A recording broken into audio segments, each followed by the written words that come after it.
ಮೊದಲೇ ಬಾರಿ ನಮ್ಮ ಚಾನಲ್ನ ನೋಡ್ತಾ ಇದ್ದರೆ ಹಾಯ್, ನಾನು ರೂಪಾ. ಹಾಗೂ ನೀವು ನೋಡ್ತಾ ಇದ್ದೀರ ನಮ್ಮ ಕನ್ನಡ ಚಾನಲ್ ಆದ ಸ್ಮಯ ಕಲಿಕೆ. ನೀವಿನ್ನೂ ನಮ್ಮ ಚಾನಲ್ಗೆ ಸಬ್ಸ್ಕ್ರೈಬ್ ಆಗಿಲ್ಲ ಅಂದರೆ ಈ ಕೂಡಲೇ ಸಬ್ಸ್ಕ್ರೈಬ್ ಮಾಡ್ಕೊಳ್ಳಿ. ಹಾಗೆ ಪಕ್ಕದಲ್ಲಿ ಕಾಣುವ ಬೆಲ್ಲೈಕನ್ನು ಪ್ರೆಸ್ ಮಾಡಿ ಆಲ್ ಅಂತ ಟ್ಯಾಪ್ ಮಾಡೋದನ್ನು ಮರಿಬೇಡಿ. ಇವತ್ತಿನ ವಿಡಿಯೋದಲ್ಲಿ ಮನೆಯಲ್ಲೇ ಸುಲಭವಾಗಿ ಸತ್ಯನಾರಾಯಣ ಪೂಜೆ ಮಾಡೋದು ಹೇಗೆ ಅಂತ ತಿಳಿಸ್ಕೊಡ್ತಾ ಇದ್ದೀನಿ. ಸತ್ಯನಾರಾಯಣ ವ್ರತವನ್ನು ಮಾಡೋದ್ರಿಂದ ಭಕ್ತರು ತಾನು ಬಯಸಿದ ಫಲವನ್ನು ಪಡೆದುಕೊತಾರೆ ಅನ್ನೋ ನಂಬಿಕೆ ಇದೆ. ಈ ಕಾರಣಕ್ಕಾಗಿ ಜಾಸ್ತಿ ಜನ ಸತ್ಯನಾರಾಯಣ ಪೂಜೆನ ಮಾಡ್ತಾರೆ. ಆದರೆ ಮನೆಯಲ್ಲಿ ಸುಲಭವಾಗಿ ಸತ್ಯನಾರಾಯಣ ಪೂಜೆ ಮಾಡೋದು ಹೇಗೆ, ಇದರ ಮಹತ್ವ ಏನು ಅಂತ ತಿಳ್ಕೊಳ್ಳೋಣ. ಸಾಮಾನ್ಯವಾಗಿ ಹಿಂದೂ ಧರ್ಮದಲ್ಲಿ ಜನಿಸಿದ ಪ್ರತಿಯೊಬ್ಬ ವ್ಯಕ್ತಿಗೂ ಸತ್ಯನಾರಾಯಣ ಆರಾಧನೆಯ ಬಗ್ಗೆ, ವ್ರತದ ಬಗ್ಗೆ ತಿಳಿದಿರುತ್ತೆ. ನಮ್ಮ ಧರ್ಮ ಗ್ರಂಥಗಳಲ್ಲಿ ಹೇಳಿರುವ ಪ್ರಕಾರ ನಾವು ಮನೆಯಲ್ಲೇ ಯಾವುದೇ ಪೂಜೆಯನ್ನು, ಯಾವುದೇ ಯಾಗವನ್ನು ಮಾಡಿದ್ರೂ ಅದರ ಫಲವನ್ನು ಆ ವ್ಯಕ್ತಿ ಖಂಡಿತವಾಗಿಯೂ ಪಡೆದುಕೊತಾನೆ. ಆದರೆ ಏಕಾದಶಿ, ಗುರುವಾರ ಹಾಗೂ ಪೌರ್ಣಿಮೆ ಅಥವಾ ಹುಣ್ಣಿಮೆ ದಿನದಂದು ಸತ್ಯನಾರಾಯಣ ಪೂಜೆಯನ್ನು ಮಾಡೋದು ಹೆಚ್ಚು ಪ್ರಯೋಜನಕಾರಿಯಾಗಿರುತ್ತೆ. ಸತ್ಯನಾರಾಯಣ ವ್ರತವನ್ನು ಮಾಡೋದ್ರಿಂದ, ಸತ್ಯನಾರಾಯಣ ಕಥೆಯನ್ನು ಓದೋದ್ರಿಂದ ಮಂಗಳಕರ ಫಲಗಳು ನಮ್ಮದಾಗುತ್ತೆ. ಸುಲಭವಾಗಿ ಸತ್ಯನಾರಾಯಣ ಪೂಜೆ ಮಾಡೋದು ಹೇಗೆ, ಇದರ ಮಹತ್ವವೇನು ಅಂತ ತಿಳ್ಕೊಳ್ಳೋಣ. ಸ್ಕಂದ ಪುರಾಣದಲ್ಲಿ ಸಾಕ್ಷಾತ್ ಶ್ರೀಹರಿಯೇ ನಾರದರಿಗೆ ಈ ಉಪವಾಸದ ಮಹತ್ವವನ್ನು ವಿವರಿಸಿದ್ದಾರೆ ಅನ್ನೋ ಒಂದು ಉಲ್ಲೇಖ ಇದೆ. ನಂಬಿಕೆಯ ಪ್ರಕಾರ ಯಾರು ಸತ್ಯವನ್ನು ದೇವರೆಂದು ಪರಿಗಣಿಸ್ತಾರೋ ಹಾಗೆ ಈ ಉಪವಾಸ ಮತ್ತು ಕಥೆಯನ್ನು ಭಕ್ತಿಯಿಂದ ಆಚರಿಸ್ತಾರೆ ಅಥವಾ ಕೇಳ್ತಾರೆ, ಅವರು ಬಯಸಿದ ಫಲಿತಾಂಶಗಳನ್ನು ಪಡಿತಾರೆ. ಅಷ್ಟೇ ಅಲ್ಲ, ಸತ್ಯನಾರಾಯಣ ಕಥೆಯನ್ನು ಮಾಡಿಸೋದ್ರಿಂದ ಸಾವಿರಾರು ವರ್ಷಗಳಿಂದ ಮಾಡಿದ ಯಾಗಕ್ಕೆ ಸಮಾನವಾದ ಫಲಿತಾಂಶವನ್ನು ಪಡಿತಾರೆ ಅನ್ನೋ ಒಂದು ಪುರಾಣದಲ್ಲಿ ಉಲ್ಲೇಖ ಇದೆ. ಸತ್ಯನಾರಾಯಣ ಪೂಜೆ ಮಾಡೋದಾಗಿ ಸಂಕಲ್ಪ ಮಾಡಿಕೊಂಡವರು ಸಂಪೂರ್ಣ ದಿನ ಉಪವಾಸ ವ್ರತವನ್ನು ಮಾಡಬೇಕು. ಮಂಗಳಕರವಾದ ಸಮಯದಲ್ಲಿ ಪೂರ್ವ ಅಥವಾ ಉತ್ತರ ದಿಕ್ಕಿಗೆ ಮುಖ ಮಾಡ್ಕೊಂಡ್ಬಿಟ್ಟು ಸತ್ಯನಾರಾಯಣ ದೇವರನ್ನು ಪೂಜಿಸಬೇಕು. ಸತ್ಯನಾರಾಯಣ ಪೂಜೆ ಮಾಡುವ ಸ್ಥಳವನ್ನು ಹಸುವಿನ ಸಗಣಿಯಿಂದ ಶುದ್ಧೀಕರಿಸಬೇಕು. ಪೂಜಾ ಪೀಠವನ್ನು ಸಿದ್ಧಗೊಳಿಸ್ಕೋಬೇಕು. ಪೀಠದ 4 ಬದಿಗಳಲ್ಲಿ ಬಾಳೆ ಗಿಡಗಳನ್ನು ನೆಡಬೇಕು. ನಂತರ ಪೀಠದ ಮೇಲೆ ಸತ್ಯನಾರಾಯಣನ ವಿಗ್ರಹ ಅಥವಾ ಫೋಟೋವನ್ನು ಇಡಬೇಕು.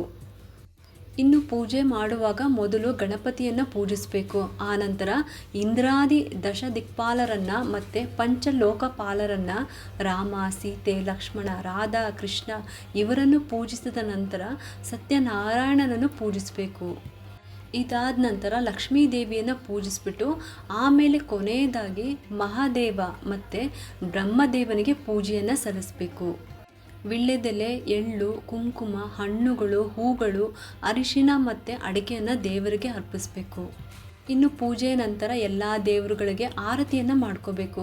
ಚರಣಾಮೃತವನ್ನು ತೆಗೆದುಕೊಂಡು ಪ್ರಸಾದವನ್ನು ಎಲ್ಲರಿಗೂ ಕೊಡಬೇಕು. ಪುರೋಹಿತರಿಗೆ ದಕ್ಷಿಣೆ ನೀಡಬೇಕು ಮತ್ತು ಅಗತ್ಯವಿದ್ದವ್ರಿಗೆ ಆಹಾರವನ್ನು ದಾನ ಮಾಡಬೇಕು. ಒಂದು ವೇಳೆ ಸ್ವತಃ ನಿಮಗೆ ಈ ಪೂಜೆಯನ್ನು ಮಾಡೋದಕ್ಕೆ ಸಾಧ್ಯ ಆಗಲ್ಲ ಅಂದರೆ ಪುರೋಹಿತರ ಮೂಲಕ ಕೂಡ ಸತ್ಯನಾರಾಯಣ ಪೂಜೆನ ಮಾಡ್ಕೋಬೋದು. ನೀವೇ ಸ್ವತಃ ಮನೆಯಲ್ಲಿ ಸುಲಭವಾಗಿ ಅಥವಾ ಸರಳವಾಗಿ ಸತ್ಯನಾರಾಯಣ ಪೂಜೆನ ಮಾಡೋದಾದರೆ ಇವಾಗ ನಾನು ಹೇಳಿರೋ ರೀತಿಯಲ್ಲಿ ನೀವು ಪೂಜೆಯನ್ನು ಮಾಡ್ಕೋಬೋದು. ಇನ್ನು ಸತ್ಯನಾರಾಯಣ ಎಂಬ ಪದದ ಅರ್ಥ ಏನಂದರೆ, ಸತ್ಯ ಎಂದರೆ ಸತ್ಯ ಮತ್ತು ನಾರಾಯಣ ಎಂದರೆ ಉನ್ನತ ಜೀವಿ ಎಂದರೆ ಎಲ್ಲಕ್ಕಿಂತ ಶ್ರೇಷ್ಠ. ಈ ಒಂದು ಪದಗಳು ಸತ್ಯನಾರಾಯಣನನ್ನು ಸಂಯೋಜಿಸಿದಾಗ ಅದರ ಅರ್ಥ ಸತ್ಯದ ಅವತಾರವಾಗಿರುವ ಅತ್ಯುನ್ನತ ಶಕ್ತಿ. ಭಗವಾನ್ ವಿಷ್ಣುವಿನ ಆಶೀರ್ವಾದವನ್ನು ಪಡೆಯೋದಕ್ಕೆ ಹಿಂದೂಗಳು ತಮ್ಮ ಆರೋಗ್ಯ, ಸಂಪತ್ತು ಮತ್ತು ಸಮೃದ್ಧಿಗಾಗಿ ಸತ್ಯನಾರಾಯಣ ಸ್ವಾಮಿ ಕಥಾ ಮತ್ತು ಪೂಜೆಯನ್ನು ಮಾಡಿಸ್ತಾರೆ. ಹಿಂದೆ ಸತ್ಯನಾರಾಯಣ ಸ್ವಾಮಿ ಭಗವಾನ್ ವಿಷ್ಣುವಿನ ಆಶೀರ್ವಾದವನ್ನು ಪಡೆಯಲು ಮತ್ತು ಅವರ ಆರ್ಥಿಕ ಸ್ಥಿರತೆಯನ್ನು ಹೆಚ್ಚಿಸೋದಕ್ಕೆ ರಾಜರು, ವ್ಯಾಪಾರಿಗಳು, ಉದ್ಯಮಿಗಳು ಪೂಜೆಯನ್ನು ಮಾಡಿಸ್ತಾ ಇದ್ರು. ಹೊಸ ವ್ಯವಹಾರವನ್ನು ಪ್ರಾರಂಭಿಸೋ ಮುಂಚೆ, ಹೊಸ ಉದ್ಯಮವನ್ನು ಪ್ರಾರಂಭಿಸೋದಕ್ಕೆ ಮುಂಚೆ ಮತ್ತು ಹೊಸ ವೃತ್ತಿ ಜೀವನಕ್ಕೆ ಕಾಲಿಡೋ ಮುಂಚೆ ವಿಷ್ಣುವಿನ ಆಶೀರ್ವಾದವನ್ನು ಪಡೆಯೋದಕ್ಕೆ ಸತ್ಯನಾರಾಯಣ ಸ್ವಾಮಿ ಪೂಜೆಯನ್ನು ಮಾಡಿಸ್ಬೇಕು. ಮದುವೆಯ ಸಮಯದಲ್ಲಿ ಈ ಪೂಜೆ ಅತ್ಯಂತ ಪರಿಣಾಮಕಾರಿ ಮತ್ತು ಗೃಹ ಪ್ರವೇಶ ಪೂಜೆ ಮತ್ತು ಹೊಸ ವೃತ್ತಿ ಜೀವನದ ಆರಂಭದಲ್ಲಿ ಈ ಪೂಜೆ ಅಗತ್ಯ. ಇನ್ನು ಸತ್ಯನಾರಾಯಣ ಸ್ವಾಮಿ ಪೂಜೆಯನ್ನು ನಾಮಕರಣ ಸಮಾರಂಭಕ್ಕೂ ಕೂಡ ಮಾಡಿಸ್ತಾರೆ. ಯಾರಾದರೂ ಆರೋಗ್ಯ ಸಮಸ್ಯೆಗಳಿಂದ ಬಳಲ್ತಾ ಇದ್ದರೆ ಈ ಸತ್ಯನಾರಾಯಣ ಸ್ವಾಮಿ ಪೂಜೆಯನ್ನು ಮಾಡಿಸೋದ್ರಿಂದ ಅವರ ಆರೋಗ್ಯ ಸುಧಾರಿಸುತ್ತೆ. ಬ್ರಹ್ಮಾಂಡದ ರಕ್ಷಕನಾದ ವಿಷ್ಣುವಿನ ಆಶೀರ್ವಾದವನ್ನು ಪಡೆಯೋದಕ್ಕೆ ಪೌರ್ಣಿಮೆ ಅಥವಾ ಹುಣ್ಣಿಮೆ ದಿನ ಆಚರಿಸುವ ಸತ್ಯನಾರಾಯಣ ಸ್ವಾಮಿ ಪೂಜೆಯು ತುಂಬಾ ಶುಭಕರ. ಈ ಸತ್ಯನಾರಾಯಣ ಸ್ವಾಮಿ ಕಥಾ ಮತ್ತು ಪೂಜೆಯ ಮೂಲಕ ಭಕ್ತರು ದೇವರಿಗೆ ತಮ್ಮ ಕೃತಜ್ಞತೆಯನ್ನು ವ್ಯಕ್ತಪಡಿಸ್ತಾರೆ.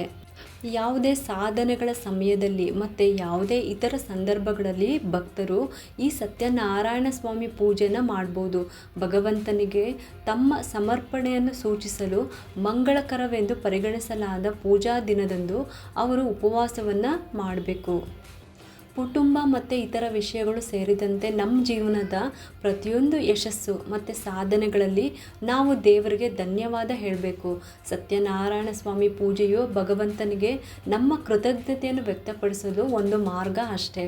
ಇನ್ನು ಸತ್ಯನಾರಾಯಣ ಸ್ವಾಮಿ ವ್ರತದಲ್ಲಿ ಉಪವಾಸ ಇರೋದು ಕಡ್ಡಾಯ ಅಂತ ಏನೂ ಇಲ್ಲ. ನಿಮ್ಮ ಶಕ್ತಿಗೆ ಅನುಸಾರ ನಿಮ್ಮ ಆರೋಗ್ಯನ ನೋಡ್ಕೊಂಡ್ಬಿಟ್ಟು ನೀವು ಉಪವಾಸವನ್ನು ಮಾಡ್ಕೋಬೋದು. ಇನ್ನು ಸತ್ಯನಾರಾಯಣ ಸ್ವಾಮಿ ಪೂಜೆಯಲ್ಲಿ ಸತ್ಯನಾರಾಯಣನ ಪೌರ್ಣಿಮೆ ದಿನ ತನ್ನ ಭಕ್ತರಿಂದ ಪೂಜಿಸಲ್ಪಡುವ ಭಗವಾನ್ ವಿಷ್ಣುವಿನ ಮತ್ತೊಂದು ರೂಪ ಆಗಿದೆ.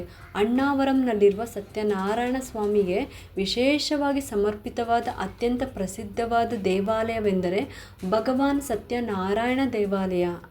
ಸತ್ಯನಾರಾಯಣ ದೇವಸ್ಥಾನದಲ್ಲಿ ಭಕ್ತರು ತಮ್ಮ ದೇವರಾದ ಸತ್ಯನಾರಾಯಣ ಸ್ವಾಮಿಯ ದರ್ಶನವನ್ನು ಹೊಂದ್ತಾರೆ.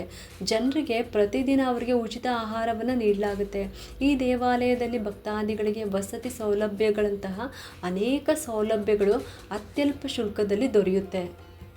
ಇನ್ನು ಈ ಒಂದು ಪೂಜೆಗೆ ಮಾತ್ರ ಯಾರೇ ಕರೆದಿಲ್ಲ ಅಂದರೂ ಕೂಡ ನಾವು ಆ ಪೂಜೆಯಲ್ಲಿ ಭಾಗವಹಿಸೋದು ತುಂಬಾ ಒಳ್ಳೆಯದು. ಈ ಒಂದು ಸತ್ಯನಾರಾಯಣ ಸ್ವಾಮಿಯ ವ್ರತ ಕಥೆಯನ್ನು ಓದೋರ್ಗೂ ಮತ್ತು ಅದನ್ನು ಕೂತ್ಕೊಂಡು ಕೇಳೋರ್ಗೂ ಕೂಡ ತುಂಬ ಒಳ್ಳೆಯದಾಗುತ್ತೆ. ಇವತ್ತು ಚೈತ್ರ ಪೌರ್ಣಿಮೆ ದಿನ ಸತ್ಯನಾರಾಯಣ ಸ್ವಾಮಿಯ ವ್ರತವನ್ನು ಎಲ್ಲ ದೇವಸ್ಥಾನದಲ್ಲೂ ಕೂಡ ಮಾಡಿರ್ತಾರೆ. ಇದಿಷ್ಟು ಕೂಡ ಚೈತ್ರ ಪೌರ್ಣಿಮೆ ದಿನ ಸತ್ಯನಾರಾಯಣ ಸ್ವಾಮಿ ವ್ರತ ಮಾಡುವ ವಿಧಾನ. ನಿಮಗೆಲ್ಲರಿಗೂ ಈ ಒಂದು ವಿಡಿಯೋ ಇಷ್ಟ ಆಗಿದ್ದರೆ ಒಂದು ಲೈಕ್ ಮಾಡಿ, ಶೇರ್ ಮಾಡಿ ಮತ್ತು ಸಬ್ಸ್ಕ್ರೈಬ್ ಮಾಡಲು ಮರಿಬೇಡಿ. ಏಕೆಂದರೆ ನೀವು ಮಾಡೋ ಒಂದು ಸಬ್ಸ್ಕ್ರೈಬಿಂದ ನಮ್ಮಂತಹ ಸಣ್ಣ ಚಾನಲ್ಸ್ಗೆ ಒಂದು ಸಪೋರ್ಟ್ ಮಾಡ್ದಂಗೆ ಆಗುತ್ತೆ. ಮತ್ತೆ ಸಿಗ್ತೀನಿ ಮುಂದಿನ ಹೊಸ ವಿಡಿಯೋದೊಂದಿಗೆ ಅಂತ ಹೇಳುತ್ತಾ ಈ ವಿಡಿಯೋನ ಮುಗಿಸ್ತಾ ಇದ್ದೀನಿ. ಸರ್ವೇ ಜನ ಸುಖಿನೋ ಭವಂತು.